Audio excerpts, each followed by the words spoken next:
learning how to play Dejarik next on Board Game Addict.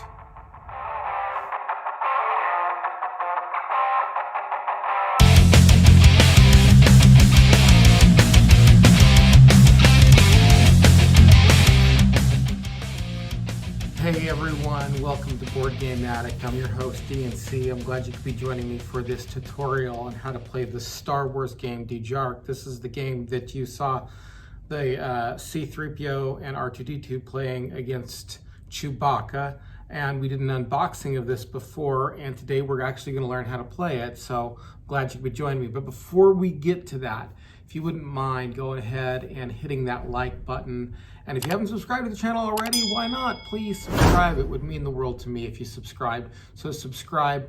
And if you want to go a couple extra steps, you can hit that bell notification, let you know when these videos come out, and also share it on your favorite social media.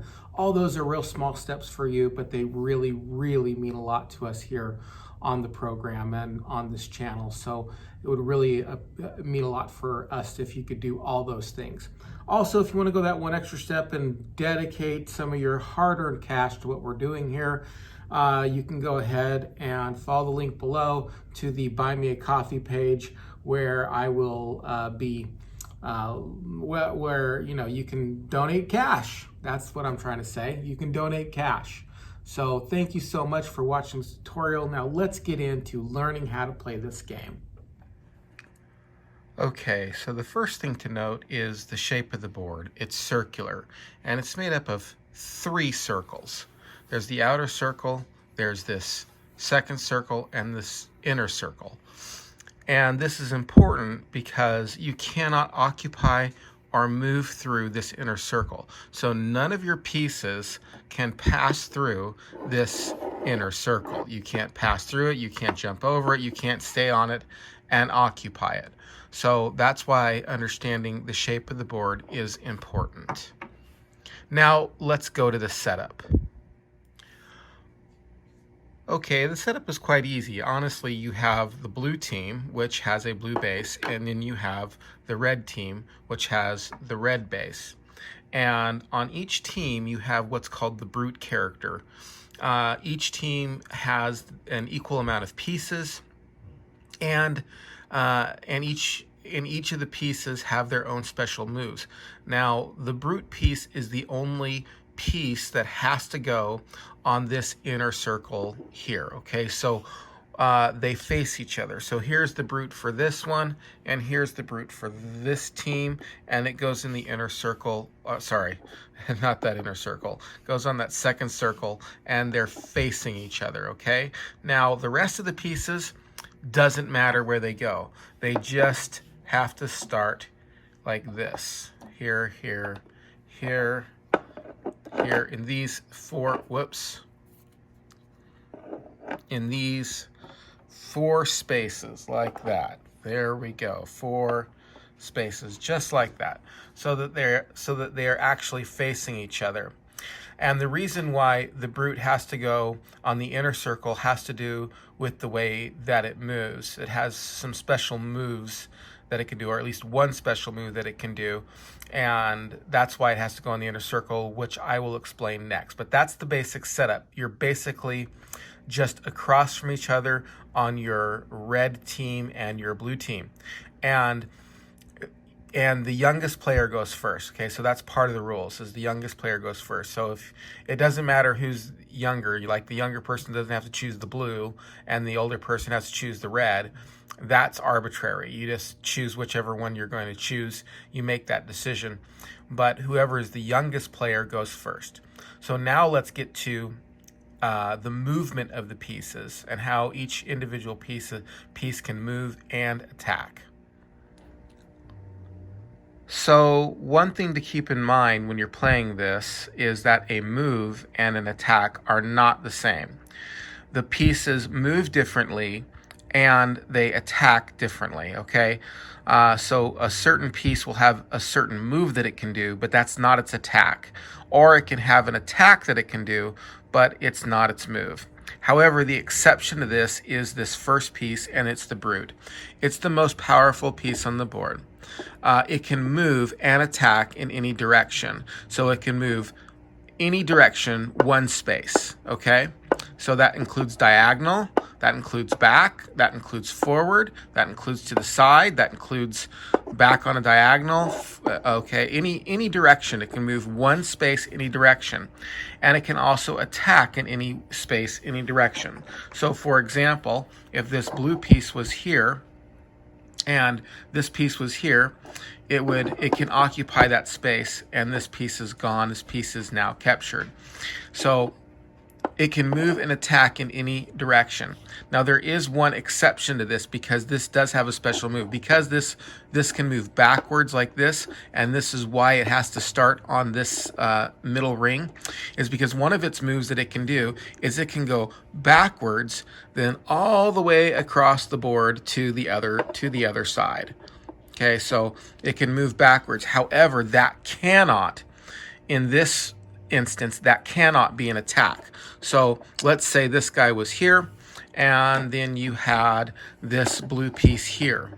He could not do this here. He could not move across the board and then attack that person, and then that person be gone. What he would have to do is he would have to move across the board on his move, and then the next move he would have to do after the other opponent makes a move, and he didn't move this piece, is he would then the next move he could do is make an attack occupying that space and then taking that that piece. So that's the brute. You can move side to side, diagonally, forward, back. You can kill side to side, forward, diagonally, back. The only way you can't kill is to move off the board to the other side. That counts as a movement, but not as an attack, and that's the brute. The next piece is the guardian. And you have a red guardian and a blue guardian. They actually have their own names as well. I'm not going to get into the names, but if you want to know the names, it's not just that they're the guardians, but they actually have names too. Oh no, this is not the guardian. I'm sorry. This is the predator. Scratch that. This is the predator. The predator can move 2 tiles to the left or 2 tiles to the right. So their movement can go 1, 2, or 1, 2 tiles to the left or 2 tiles to the right. They can also jump over other pieces. So for example, if this guy was here next to him, he can jump over this. So if he wants to make his move, he can jump over him like that, okay? So that's how he moves. Now that's not how he attacks. So for example, if this guy was here and this guy was here, he couldn't move here like that and attack and take him. That's an attack, not a move. His movement and his attack are not the same. So he can move 2 tiles to the left or 2 tiles to the right. He can also move 1 tile back or 1 tile forward. Okay, so he can move 1 tile back or one tile forward. That can also be a move. He can move 2 tiles to the left, 2 tiles to the right, in any move. So if he was here, he could move here like this, and he can also move 1 space back or 1 space forward. So 1 space forward and 1 space back. The way he attacks is in an L shape. So this is how he attacks. So you can either do a move or an attack in this game. So you can move 1 space forward and 2 spaces over, kind of like the knight in chess, if you're picking up on this. Or you can do it the opposite way. Okay, you can move this like this and that like that. So let's just say he has his designs on this guy right here. And let's say he's here. On his move, he can move here, and then on his attack, the next attack, he can attack this guy here, capturing that piece, killing it for his own. So that's how he moves. He can move one forward or 1 back. Let's say he's here and the guy's here like this. Whoops. So let's say he wants to kill him. He can move his 1 space back and then he, on his next move, he can move his one space over and 2 spaces, 1 space forward and 2 spaces over, and that's how he attacks. So your next piece is going to be your guardian, okay? And here, your guardian is just the opposite of the other pieces. Its actual attack is 2 spaces to the left or 2 spaces to the right. So that's how it attacks, and it moves in an L shape. So it moves here, and then it can attack 2 spaces to the left or 2 spaces to the right.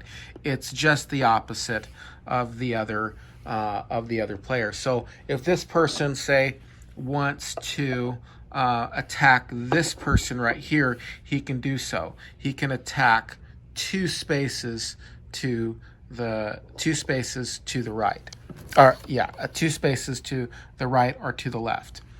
So he can attack this piece like this. Boom. Okay. Now this, he can also just move as well. So if he was here and he wanted to move, he could just move like that. But that, he can't attack there. So if this piece was here like this, and this piece was here, he couldn't attack that person like that. He would have to, well, I can't think of a scenario right now. Let's say this person was here, okay? And this person could move in an L shape here and then attack him in his next turn there like that. So it's just the opposite of the other person, of the previous one we just mentioned. He can move in an L shape and he attacks 2 spaces to the right or 2 spaces to the left. And the previous one was just the opposite of that. So that is the guardian.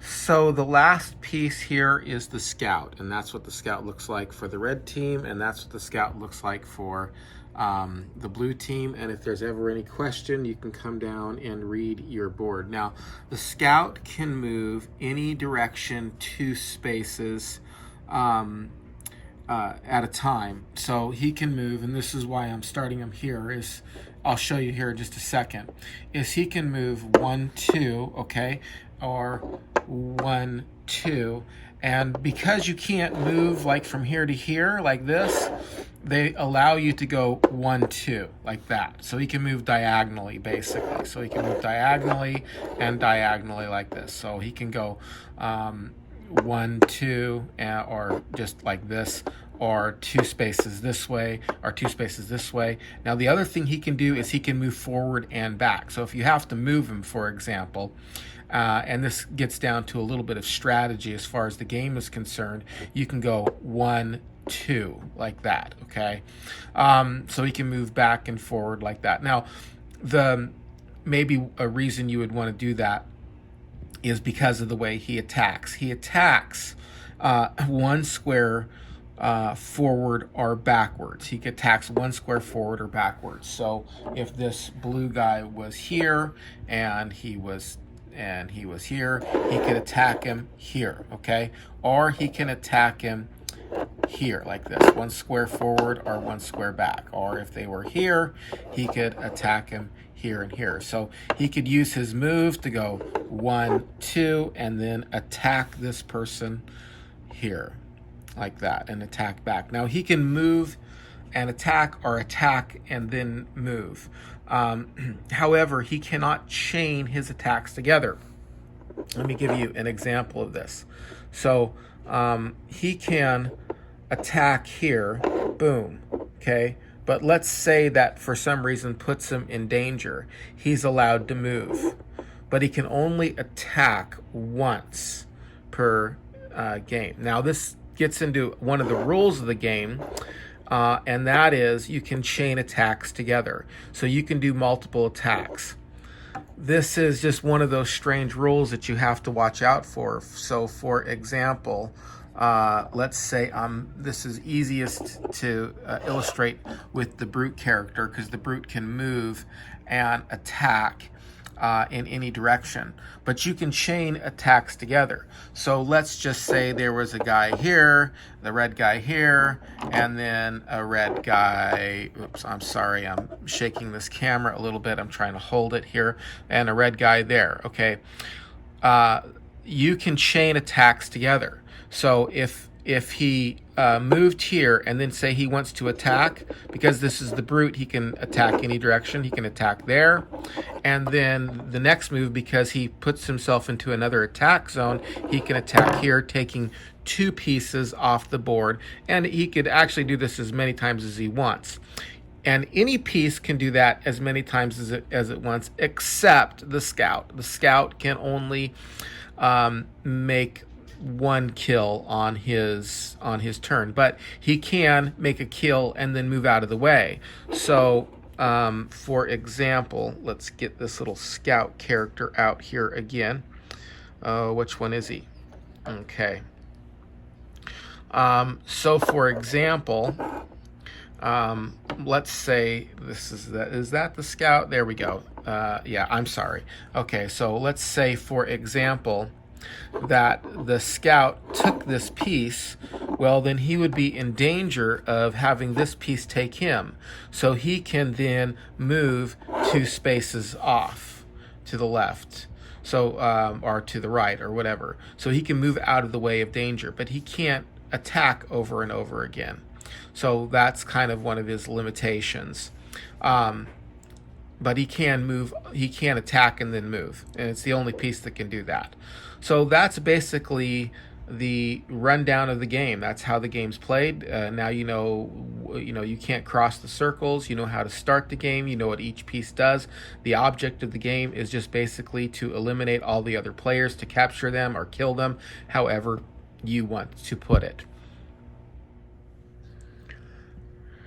There is one final rule I would like to go over with you, and that is what happens when you only have 1 player left on the board and the other team has multiple players. If this player who has 1 person left on the board cannot take one of these other players in 3 moves, he loses. Okay, so if he cannot take another player within 3 moves, he loses. So this person moves, I'm not playing it right, and then this person moves, and then this person moves, and then this person moves, and then this person moves, and he hasn't taken a player in 3 moves, then the person who has 1 player left on the board loses the game. Okay, so that's one rule that you have to watch out for. So if you get down to 1 player, you have to move within 3 turns. Now, if you do manage to take a player, let's say this person has 3 people left, and this person takes this player. Again, I'm just giving this as an example. I'm not really playing these moves right. Well, then his 3 moves starts over. So let's say, he moves, and then he moves, then on his next move he makes a kill. Well, then it starts over again. So now he has 3 more times before he can before he loses the game. But he has to kill somebody within 3 moves if he's the last player on the board. And that's the only other, I think, exception or rule that you might want to look out for that might throw you. All right, so that's how the game is played.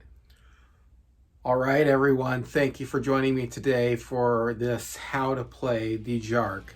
If you like this, please go ahead and share it on your favorite social media, like, subscribe, do all that stuff. Hit the bell notification. Again, if you want to go that one extra step, you can always donate your hard-earned cash to the Buy Me a Coffee link that I'll leave in the description below.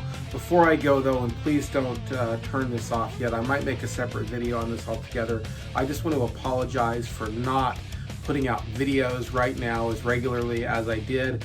I've had a couple people leave, unsubscribe, a couple people subscribe, and I can only imagine that the reason is that I haven't been putting out as many videos. Please forgive me for that. This is not going to be one of those channels that disappears anytime soon or anything like that. I actually, we had the holiday season, and I actually got sick over the holiday season, and we were pretty sure that it was COVID.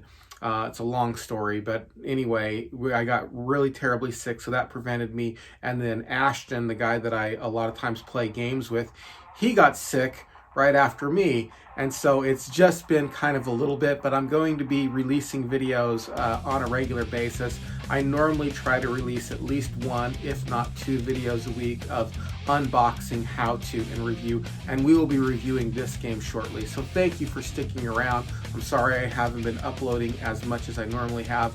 We are going to get back on track. This is not going to be one of those channels that disappears into the night. So thanks again, and we'll catch you next time on another episode of Board Game Addict.